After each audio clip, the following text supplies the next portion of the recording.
Jangan lupa like, komen, dan subscribe channel YouTube TVRI Bengkulu. Dan jangan lupa nyalakan notifikasinya.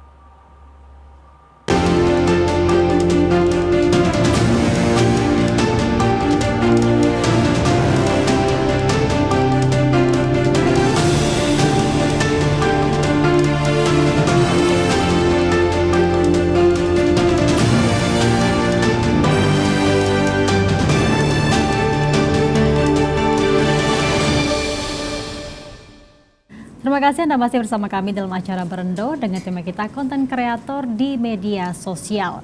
Pak Didi sebenarnya sebagai mungkin konten kreator dan juga konten kreator pemula nih, apa sih tips-tipsnya agar kita tuh bijak ya dalam penggunaan media sosial sendiri? Ya, yang harus dilakukan pertama ya kita berpikir sehat dulu gitu, berpikir sehat supaya hasil nanti yang kita dapatkan itu sehat juga gitu.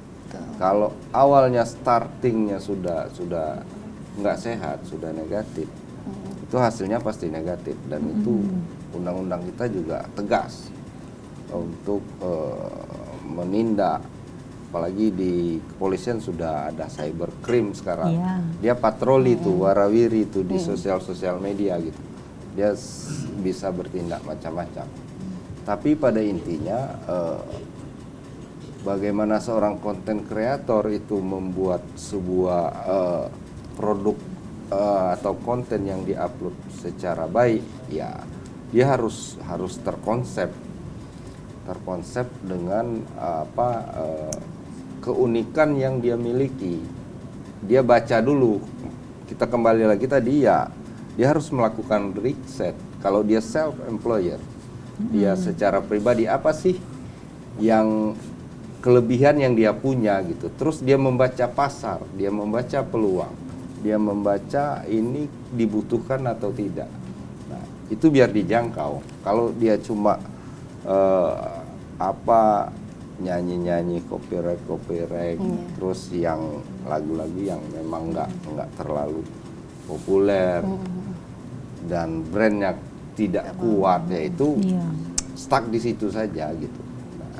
Untuk pemula juga harus rajin secara kontinu seperti yang Mbak Intan ini lakukan tadi. Dia terus menerus dan itu pasar akan melihat. Tapi sebaiknya harus punya ciri sendiri, jangan terlalu mengikuti orang.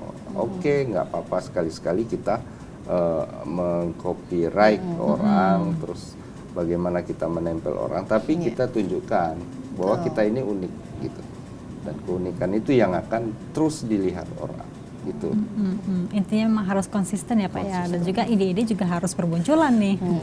Tapi sebenarnya Pak sebagai konten kreator sendiri sebaiknya membuat konten yang memang konsisten, misalnya seperti yang Mbak Intan lakukan, memasak gitu kan, ataukah sebenarnya random pun nggak apa-apa gitu? Ya, banyak yang melakukan random, terus banyak juga yang melakukan jumping continue seperti kalau Vicky Naki lah ya, dia tidak hanya Ome, dia melakukan traveling, dia melakukan apa sampai se-Indonesia. Kalau bahasa anak saya itu se-Indonesia bucin. Kalau lihat lihat dia ya. Vicky Naki begitu, dia terus continue tapi dia tetap menunjukkan jati diri dia. Terus ada Angga Chandra yang orang Bengkulu ya. Angga Chandra itu awalnya dia ngeprank. Terus berkembang dari hanya prank taksi online, prank cafe, terus dia membuat macam-macam review, dia traveling, dia berkembang ke situ. Tapi Angga Chandranya tetap orang melihat sebagai dia sebagai pribadi yang jago nyanyi gitu. Dia juga bikin kanal-kanal lain khusus kanal musik. Berkembangnya seperti itu.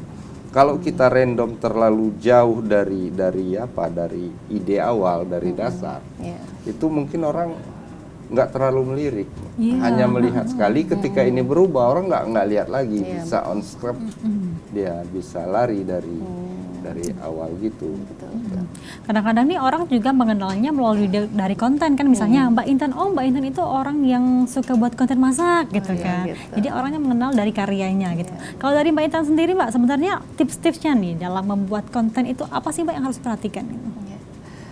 Kalau buat tips yang pertama sih harus kita untuk mencegah namanya plagiat ya.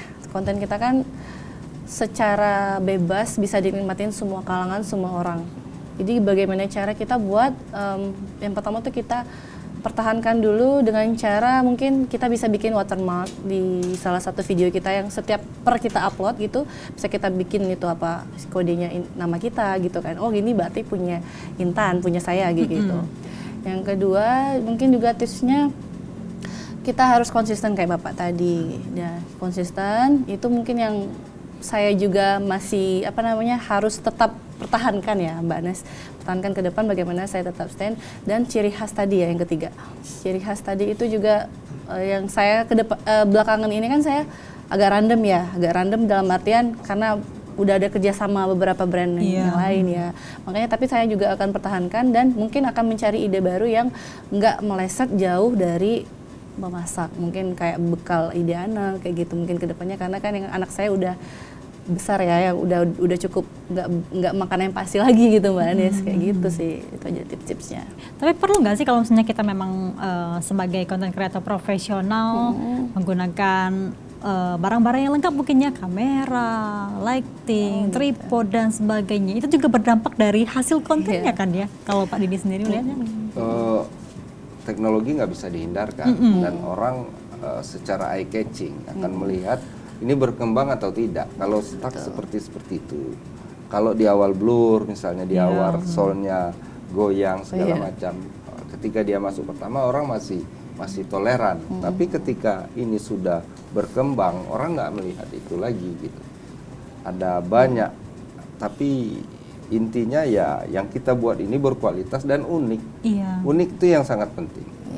Ada YouTuber Bengkulu kebetulan sama-sama waktu itu dengan saya di salah satu media, si Pesi namanya, Pesi Esterju, sama dengan Mbak Intan ini, dia ketika dia membuat bagaimana membuat bakwan, itu yang nonton itu ratusan ribu hanya membuat bakwan. Iya, kok bisa nih? Bisa. Terus dia bagaimana membuat judul, bagaimana dia membuat thumbnail dengan bagus gitu.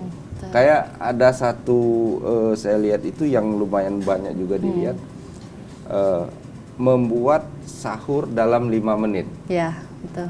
Isinya hanya ya masak Indomie segala macam kan, tapi dengan judul itu orang tertarik gitu. Nah itu yang harus dipikirkan. Oke, terakhir nih mungkin dari Mbak Intan terlebih dahulu, pesan-pesannya kepada masyarakat yang memang sebagai content creator dan juga harapan dan targetnya nih ke depannya sebagai content creator sendiri. Kalau buat masyarakat, khususnya bagi kalian nih yang pengen juga menekunin dunia content creator, kalian bisa banget mulai dengan apa yang kalian sukai. Jadi fokuslah dengan apa yang ciri khas kalian. Oh saya suka fotografer nih, boleh. Atau saya suka masak nih, oh saya suka traveling. Nah kalian bisa mulai dari itu mungkin tipsnya. Itu juga biar bisa sukses, kalian bisa konsisten, diulang lagi dari awal. Karena emang harus konsisten, suatu pekerjaan ini kalau konsisten akan menghasilkan, akan dampaknya berdampak ke suatu penghasilan. Lalu ke depan targetnya mungkin untuk masyarakat yang pengen juga itu mulailah dengan sesuatu yang ada aja, ibaratnya nggak harus yang wah kayak gitu, nggak nunggu harus saya nggak pede sih, saya malu takut dijulit, ya nggak maju-maju, nggak bisa juga ibaratnya ya stuck aja kita scroll punya orang terus kayak gitu. Jadi mulailah dari apa yang punya, cukup dengan handphone, kalau emang ada ring light ya kan udah banyak ya di TikTok atau di toko oren yang jual apa tripod yang lighting kayak gitu kan ya. Saya dulu Mbak Nes kalau sedikit cerita mulai lighting itu dari lampu emergency.